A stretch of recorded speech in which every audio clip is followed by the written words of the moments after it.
अरे मोदी चाचा, इतनी तेज शॉट मत मारो, पीछे से अखिलेश खड़ा है। कहीं हाथ से बल्ला छूट के अखिलेश के हाथ पांव में लग गई तो अखिलेश बेचारा तो कीपिंग भी नहीं कर पाएगा।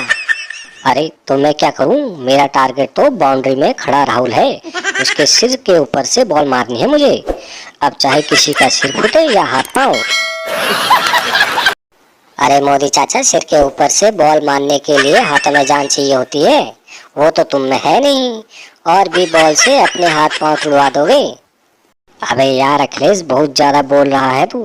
पहले तेरे सिर के ऊपर से ही बॉल मारता हूँ, तू बस अपनी टोपी बचा के रखना। अभी तूने मेरे छक्के चौके देखे कहाँ हैं? ऐसा छक्का मारूंगा कि बॉल के साथ साथ तू भी बाउंड्री के पार नजर आएगा। फिर मलते रहना अपने हाथ पांव वहां बैठकर।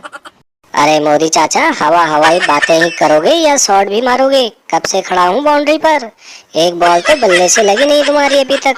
बात करते हो मेरे सिर के ऊपर से छक्का मारने की, तुमसे ना हो पाएगा चाचा।